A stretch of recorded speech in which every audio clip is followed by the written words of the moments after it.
It Gets Real with Karina. Each week, Karina will discuss serious topics and is not shy to tell you how it is. On her show, she covers day-to-day situations and provides her opinion along with feedback from her listeners. Hey family, welcome back to It Gets Real with Karina. This is episode 4 of our From Drain to Delivered series. And listen, today we are going straight to the heart of something that a lot of us silently struggle with. And that is people pleasing. Yes, that is a big one for me personally. And I have currently been working on it with a therapist. Let me just throw that out there. Like, I'm getting through that people pleasing phase. But I know I am not the only one. So have you ever asked yourself, why do I attract people who need me but don't see me? Why am I always the one pouring and still feel invisible? Why do I feel anxious every time I want to say no? If this is something that you've ever thought of or said to yourself, then this episode is for you. Because this isn't just about friendships or relationships. This is about patterns. The patterns we learned very early in our lives. The patterns we never questioned. And the patterns that, honestly, we're tired of repeating. Today, we're naming the cycle and learning how to finally break it with love, with grace, and without guilt. So let's get into it. People pleasing doesn't start in adulthood.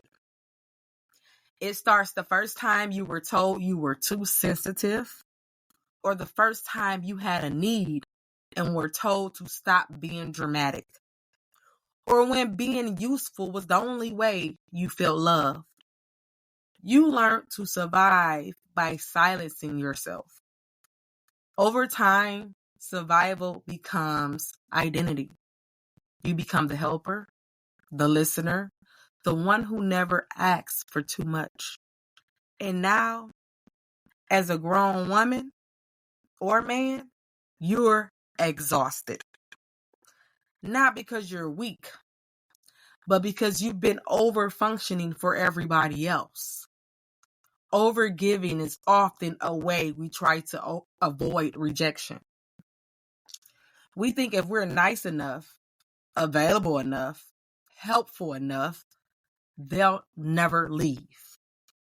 But the truth is, giving from emptiness doesn't build connection. It builds resentment. Let's pause and name some signs of a people-pleasing cycle. You say yes out of fear, not desire. You apologize for things that aren't your fault, just to keep the peace. You feel guilty resting because you've tied your worth to productivity. You constantly explain yourself, even when you don't need to. You minimize your own needs because someone else has it worse. Whew, that's a big one. Here's what's wild. You think you're keeping the peace, but you're just keeping your needs buried. And deep down, you're mad. But you don't say anything. Because you don't want to come off difficult, ungrateful, or too much. But what if being too much is exactly what the healed version of you looks like? Too honest, too rested, too boundaried, too aligned. Let me share my real life moment of clarity. There was a season where I was constantly available to everyone but myself. I was always on the phone, always fixing, always showing up. And one day I had a moment. I remember sitting in my car completely drained. I had just finished helping someone through a situation again. And no one had even asked how I was doing. It hit me like a wave. I've trained people to depend on me but not consider me. I had become their solution, but I wasn't being seen, y'all. And I realized this isn't their fault. It's mine. Because when you make yourself small long enough, people stop expecting you to be anything else. So I had to make a decision, y'all. No more self-betrayal for the sake of fake peace. No more silencing myself to be liked. No more burning out to be needed. And during this process, it wasn't easy. Yes, you lose people during the process, but you lose the people who weren't for you. Let's get under the surface. People pleasing is not just a bad habit, it's a survival strategy. Many of us learn that love has to be earned, that safety means silence, and that our needs are a burden. So what do? We show up. We overfunction. We pour out, even when we're empty. But sis, bro, you can't heal in a place where you're constantly being drained. You need space to feel your feelings. You need space to tell the truth. You need space to stop performing and just be. Here's what healing looked like for me. I started saying no without a paragraph. Just no. No. Sorry, not this time. No. No. I let people feel disappointed and reminded myself that's not my responsibility. I have responsibilities of my own. I have children. I have a life. And grown adults are not my responsibility. I started asking myself, what do I actually want? Not just what's expected of me. What do I want deep down? Because for so many years, I've been making sure the needs and wants of others have been met. But what about my own? And guess what? When I started setting those firm boundaries, the world didn't fall apart. But the wrong people did fall off. And that was part of the healing. You're going to lose the people that you loved, the people that you thought loved you. But the bright side of that is you're going to gain you all over again. Not the you that have disregarded your own feelings, but the whole you, the healed you, the happy you, the peaceful you, the excited you, the you that you used to be before you decided that you needed to become a people pleaser. There is a version of you who doesn't feel anxious when you set a boundary. Feel safe to rest even when others are still moving. Is no longer addicted to being the good one. Attracts friendships that pour back into you. That version of you is on the other side of self-trust. Here's what I learned. You don't always have to say yes to prove that you're kind. You don't always have to explain your boundaries to make them valid. You don't have to tolerate draining behavior just to keep the peace. Peace isn't quiet. It's honest. It's aligned. It's mutual. Let's do a quick reflection exercise. I call it the mirror moment. Close your eyes. Or if you're driving or moving, just center yourself for a moment. I don't want you to close your eyes if you're driving. Just center yourself for a moment and listen really carefully. Ask yourself, where do I feel the most pressure to perform? Whose approval am I working overtime for? What would happen if I chose me? Now say this out loud if you can, or write it down later. I release the need to be perfect. I release the fear of being too much. I am allowed to take up space. I am allowed to rest. I am worthy of love even when I say no. That's not just a quote, that's a promise you make to yourself, guys. And I don't ever want you to forget that. You matter. You are worthy. You deserve happiness.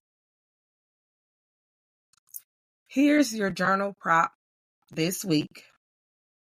Where in my life am I still performing? And what would freedom look like instead? And your affirmation prompt today is, I no longer perform for love. I receive it as I am. Wow. I know this is kind of deep. It might be heavy for some, but it is definitely needed. I want you guys to digest this episode and actually go internal, go inside of you and begin the healing process. Begin to set firm boundaries. Begin to say no even when it feels heavy. Because you're so used to being the yes person. You're going to have to start being the no person. Because it's time to put you first. You're not alone. You're not broken. And you don't have to prove your worth by being everything for everyone. You were never created to be exhausted. You were created to embody peace. And I want you to know that you deserve every bit of peace. You deserve to be at rest. You deserve to wake up with excitement and not feel drained and not feel anxious that today someone is going to ask you, can they? How about you be the one asking? You be the receiver and not the giver. It's your time to be just that. All right, guys. So we have one more episode of this series. Our episode 5 is going to be choosing peace on purpose. What healing looks like after the break. Healing isn't just about walking away.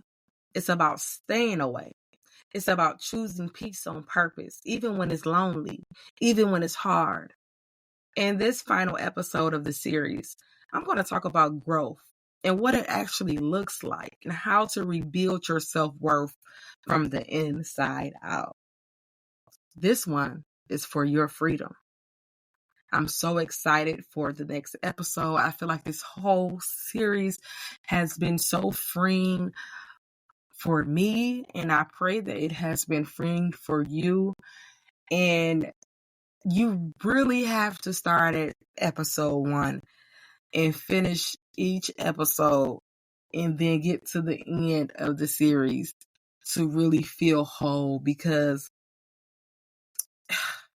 it really follows each other one by one. Each episode is something that digs deep. It's really heavy as well, but it's something that we need to hear because a lot of people sugarcoat things in our lives.